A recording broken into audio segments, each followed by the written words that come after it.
Every single person in Hinkle today has given something to make this moment possible for the class of 2013, except for me.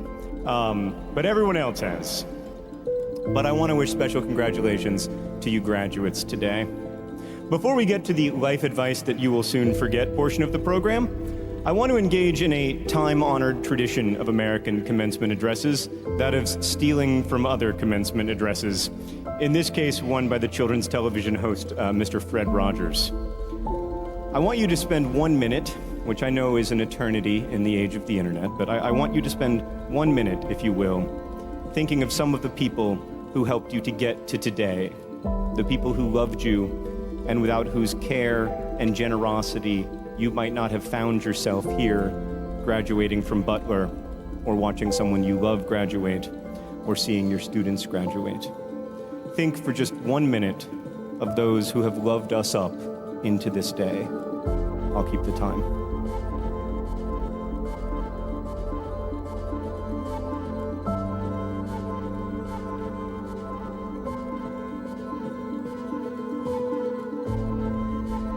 Those people are so proud of you today. I want to return to them soon, but first I have to deliver terrible news, which is that you are all going to die. I remember when I got married, the priest devoted the majority of his homily to telling me how challenging and laborious and often miserable marriage would be. And I kept thinking, that seems like something that could wait for tomorrow. But no, you're going to die. Not only that, it gets worse. Everything you ever make or think or experience will be washed away by the sands of time. The sun will blow up. No one will remember Cleopatra ruling Egypt, or Crick and Watson untangling the structure of DNA, or Ptolemy fathoming the stars, or even that improbably wonderful game against Gonzaga. But I would argue that it's good to be aware of temporariness on a day like today when you're thinking about what you want to do with your life. The whole idea of this commencement speech is that I'm supposed to offer you some thoughts on how you might live a good life out there in the so-called real world, which, by the way, I assure you is no more or less real than the ones in which you have so far found yourselves. But I can't give any advice about how to live a good life unless and until we establish what constitutes a good life. Now, of course, that's much of what you've been up to for the last 4 or 5 years, or 6. Whether you've been studying dance or literature. I just want to note that the default assumption is that the point of human life is to be as successful as possible, to acquire lots of fame or glory or money as defined by quantifiable metrics like number of Twitter followers or Facebook friends or dollars in one's 401k, which is a thing that you guys don't know about yet, but it's coming. That's the hero's journey, right? The hero starts out with no money and ends up with a lot of it. The hero starts out an ugly duckling and becomes a beautiful swan, or starts out an awkward girl and becomes a vampire mother, or grows up an orphan living under the staircase and then becomes the wizard who saves the world. We are taught that the hero's journey is the journey from weakness to strength.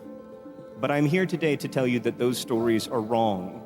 The real hero's journey is the journey from strength to weakness. And here is the good news that is nested inside of the bad news. Many of you, most of you, are about to make that journey. You will go from being the best informed, most engaged students at one of the finest universities around to being, if you are lucky, the person who brings coffee to people. Or you might be a steak and shake waiter, as I once was.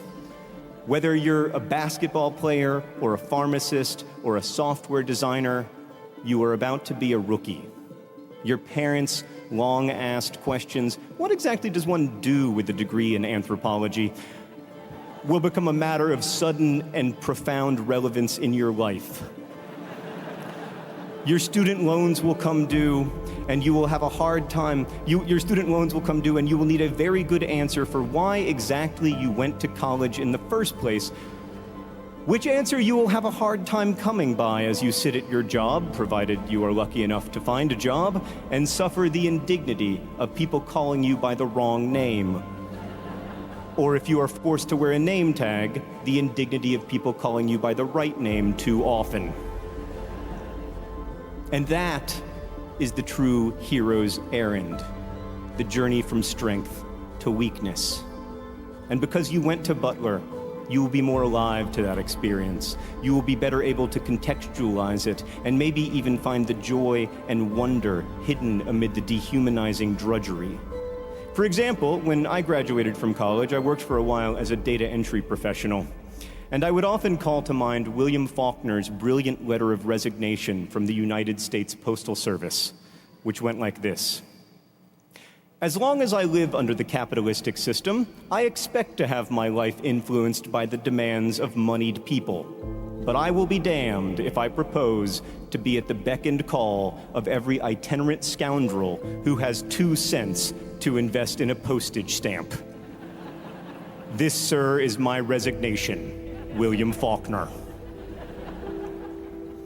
Now, having read that letter in a Faulkner biography in college, had nothing to do with my job typing numbers into a database, but it was still profoundly useful to me.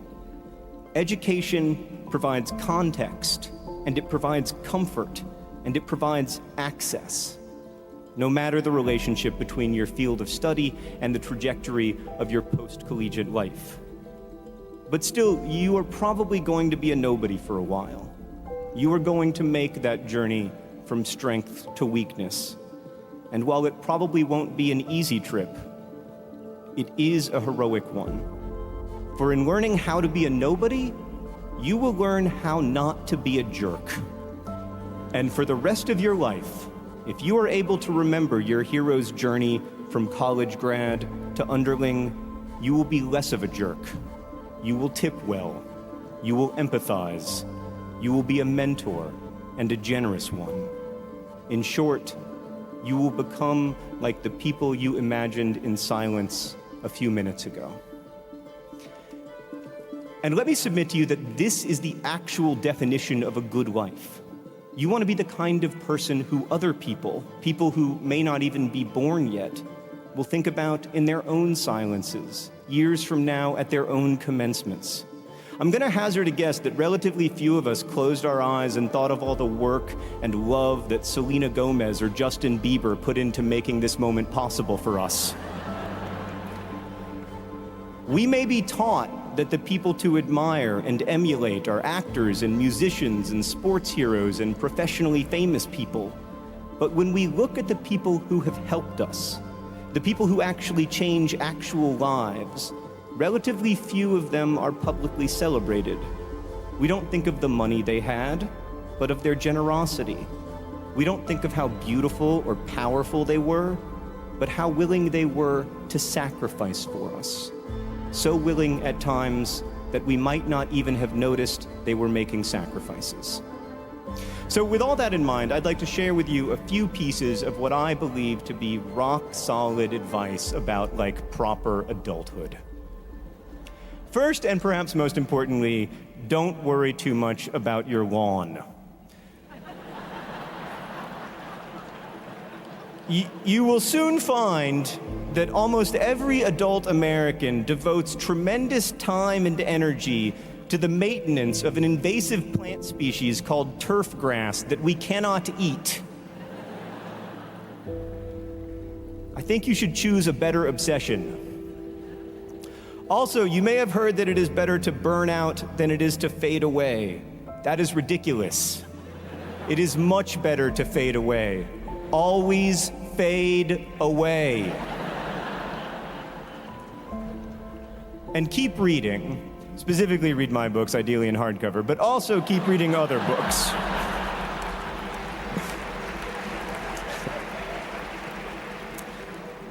You've probably figured out by now that education isn't really about grades or getting a job. It's primarily about becoming a more aware and engaged observer of the universe. And if that ends with college, you're rather wasting your one and only known chance at consciousness. Also, a word about the internet. Old people, like myself, are terrified by their ignorance of the internet, and you should use that to your advantage. You should say things at your job like, you don't have a Tumblr? You should really have a Tumblr. I can set you up with that. Try not to worry too much about what you're going to do with your life. You are already doing what you are going to do with your life, and judging by the fact that you are wearing a gown, you're doing pretty well. That's not a sentence you hear much in life. On that topic, there are many more jobs out there than you have ever heard of. And in fact, your dream job might not even exist yet. Like if you had told college graduate me that I would become a professional YouTuber, I would have been like, that doesn't seem like a word.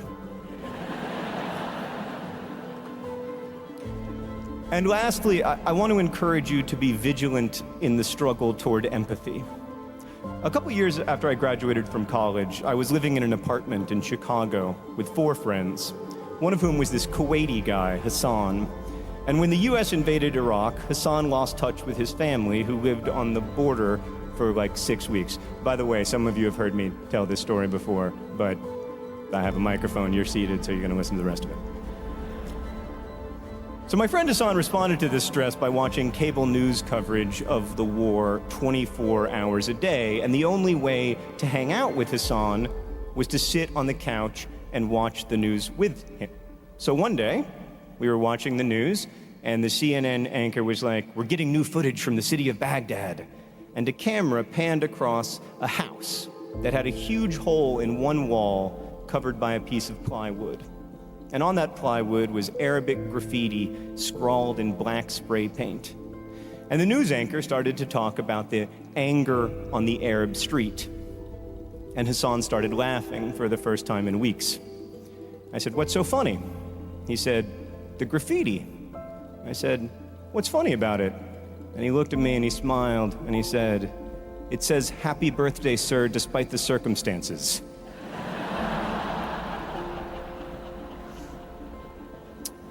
For the rest of your life, you are going to have a choice about how to read graffiti in a language you do not know. And you will have a choice about how to read the actions and intonations of the people you meet. And I would encourage you as often as possible to consider the "happy birthday, sir, despite the circumstances" possibility. The possibility that the lives and experiences of others are as complex and as unpredictable as your own. That other people, be they family or strangers, near or far, are not simply one thing or the other, not simply good or evil or wise or ignorant, but that they, like you, contain multitudes, to borrow a phrase from the great Walt Whitman. That's difficult to do. It is difficult to remember that people with lives different and distant from your own even celebrate birthdays, let alone with gifts of graffitied plywood. You will always be stuck inside of your body, with your consciousness, seeing the world through your own eyes. But the gift and challenge of your Butler education is to see others as they see themselves, to grapple meaningfully with this cruel and crazy and beautiful world in all its baffling complexity. I know that we have not left you the easiest path, and I am sorry, but I have every confidence in you, and I wish you a very happy graduation, despite the circumstances. Thank you.